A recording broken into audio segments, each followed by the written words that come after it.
Electoral bond को लेकर सियासी तकरार जिस तरह से बढ़ रही है, राज्य में किस राज्य में कितनी रजिस्टर्ड कंपनीज है जिन्होंने सबसे ज्यादा इलेक्टोरल बॉन्ड दिए? सबसे पहले पश्चिम बंगाल का नाम आता है, जहां 2382 कंपनियां रजिस्टर्ड हैं इलेक्टोरल बॉन्ड से खरीदने वाली। दूसरे नंबर पर महाराष्ट्र है, जहां 2258 कंपनियां रजिस्टर्ड हैं। तीसरे नंबर पर तेलंगाना है, जहां 1633 कंपनियां रजिस्टर्ड हैं। चौथे नंबर पर तमिलनाडु है, जहां पर 1633 कंपनियां रजिस्टर्ड हैं जिन्होंने इलेक्टोरल बॉन्ड्स खरीदे हैं। और फिर पांचवें नंबर पर अगर आप देखिए तो सीधा गुजरात आता है, 655 कंपनियां यहां पर रजिस्टर्ड हैं। लेकिन एक सबसे अनूठे राज्य में आपको लिए चलते हैं और उस राज्य का नाम है बिहार। 10 करोड़ अभिषेक झा जी किसी अज्ञात शख्स ने दरवाजे पे रखा। किसके दरवाजे पे रखा, कहां पे किया, क्या हुआ, मतलब कैसे हुआ ये पैसों की बारिश, नोटों की बारिश? करूंगा कि आप मुझे 2 मिनट का वक्त देंगी अनइंटरप्टेड, जिसमें मैं बता पाऊं कि भ्रम की स्थिति जो हमारी पार्टी के विषय में फैलाई जा रही है वो कहीं ना कहीं एसबीआई की चूक है, हमारी कोई चूक नहीं है। 15 फरवरी 2024 को सुप्रीम कोर्ट के वर्डिक्ट में एडीआर ने बताया कि 2019-20 में जेडीयू के पास 13 करोड़ के इलेक्टोरल बॉन्ड थे। अब एसबीआई ने जो जानकारी दी उसमें उन्होंने चूक कर दी और बता दिया कि भाई 3 करोड़ के ही इलेक्टोरल बॉन्ड हमारे पास है। अब ये डिफरेंस 10 करोड़ का आपको दिख रहा है, जिसको लेकर कहीं ना कहीं प्रायोजित किया जा रहा है कि किसी ने हमें दे दिया और हमने इन बातों को छिपाया है, जो कि वास्तविकता से एकदम इतर है। आपने देखा है किस तरह से एसबीआई को फटकार भी लगी है इस पूरे मसले को लेकर, और एक समय सीमा मिली है कि उसमें आप सारी बातों को सच्चाई के साथ और तथ्यों के साथ पेश कर सकें। जैसे ही वो बातें सामने आएंगी, ये जो मिस्टेक हुआ है उनसे साल 2019-20 को लेकर के, वो दूध का दूध और पानी का पानी हो जाएगा। हम पूरी तरीके से आश्वस्त है इस चीज को लेकर। अब हम पर आरोप जो लोग लगा रहे हैं, राष्ट्रीय जनता दल के लोग, जरा उनके काले कारनामे को भी समझ लीजिए। 2020-21 के दरमियान इनका क्लेम है कि इन लोगों ने के पास कोई इलेक्टोरल बॉन्ड नहीं था।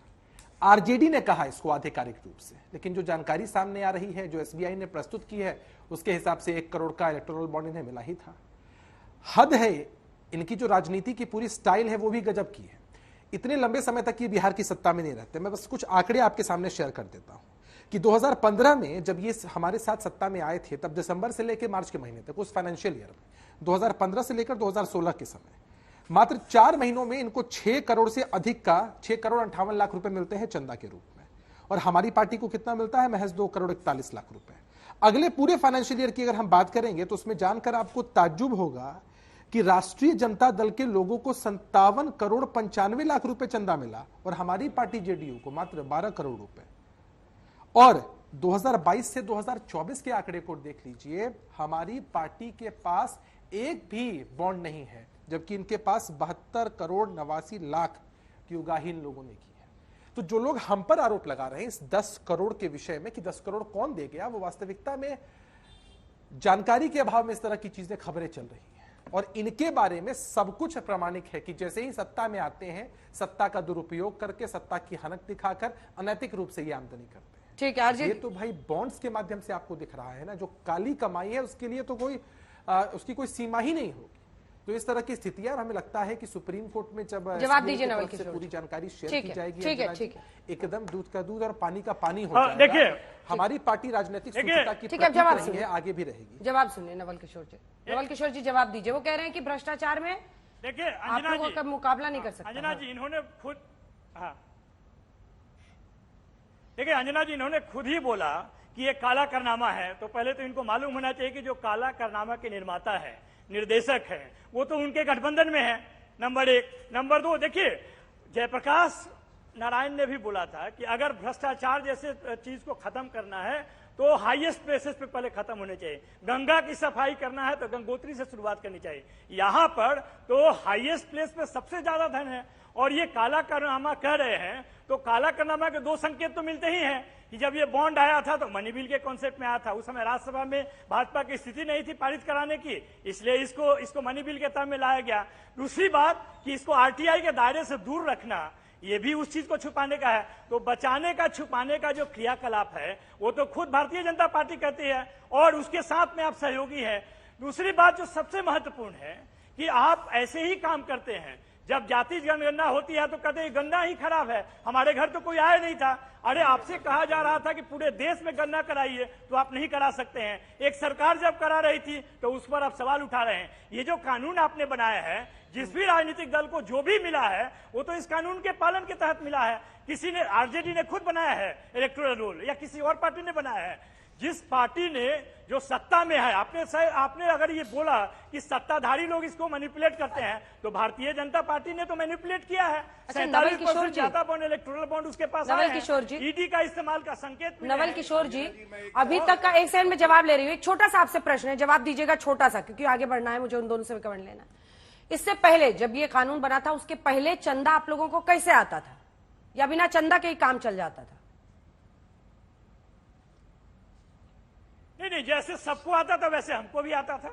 जो प्रक्रिया में तो अभी भी जैसे आ रहा है सबको आ रहा है, के बाद भी जिस प्रक्रिया अभी बैंक के थ्रू आ रहा है, पहले तो सीधे पेटी पहुंचती थी ना। पूछ रही हूँ, मैं पूछ रही हूँ, एक सेकंड, जब जनता सुनी रही है तो सब सुने ना, फिर जनता से क्या शर्माना छुपाना।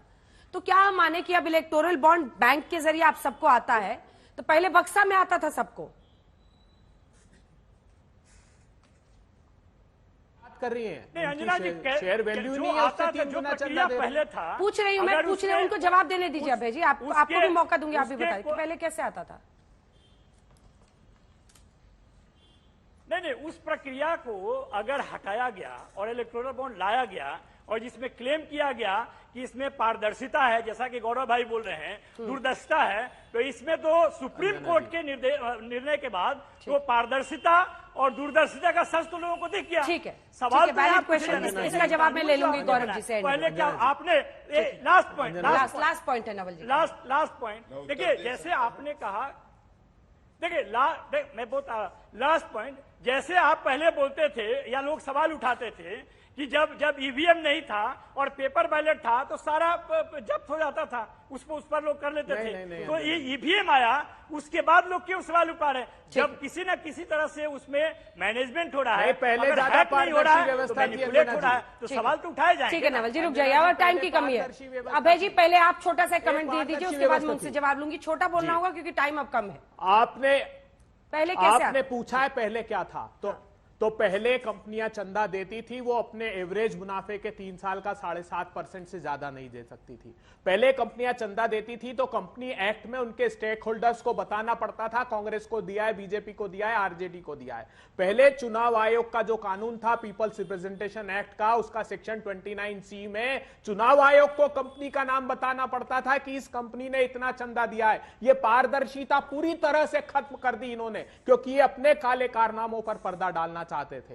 कितनी बेशर्मी से कहते हैं कि पहले से अच्छी व्यवस्था थी, पहले ये सारी व्यवस्था थी जिस पर आपको आरबीआई ने ऑब्जेक्शन फाइल किया। गौरव जी अब कंक्लूडिंग रिमार्क में आप इन आरोपों का जवाब दीजिए, क्योंकि कांग्रेस सीधा कह रही है कि आपने ये नई व्यवस्था इसीलिए की है राजनीतिक दबाव बनाकर, पॉलिटिकल एक्सटॉर्शन, वो इसे कह रहे हैं। गौरव जी देखिए, सारी बातें मान लेते हैं जो राहुल गांधी ने कहा और यहां कांग्रेस के प्रवक्ता ने कहा, लेकिन तर्क संगत बात तो करें। अगर ये एक्सटॉर्शन रैकेट था तो कांग्रेस पार्टी इसका विरोध करते करते भी चंदा ले रही थी इलेक्टोरल बॉन्ड से। वाह, क्या पार्टी है, दो मुहैया साहब कहे आपको, कहते कुछ है करते कुछ है। दूसरी बात इन्होंने मुंह से बोला कि नरेंद्र मोदी जी ने सारे, बीच में ना बोले, देखिए अंजना जी ये गड़बड़ है इनके साथ। अभय जी आपके बीच में किसी ने नहीं बोला, प्लीज कंक्लूडिंग रिमार्क है, 30 सेकंड। यही वजह है, 30 सेकंड जल्दी, यही वजह है। हाँ धन्यवाद। दूसरी बात जो बड़ी है, इन्होंने कहा नरेंद्र मोदी जी ने आंकड़े नहीं उपलब्ध कराए। अरे पार्टी एसबीआई है, अभिषेक मनु सिंघवी से थोड़ा न्याय और कानून सीखिए। आपको जब कुछ पता नहीं होता और नरेंद्र मोदी जी का नाम आप ले आते हैं। तीसरी बात, अगर पारदर्शिता की होगी, पाकिस्तान की कंपनी हब पावर से आपने 1 करोड़ रुपए चंदा लिया है 18 अप्रैल 2019, और चंदा लिया है चीन से भी। पारदर्शिता में ये जो करार चीन से किया, इसके बारे में बताइए। और जो 2.5 करोड़ रिश्वत ली थी चीन से, वो भी कांग्रेस पार्टी ने ली थी।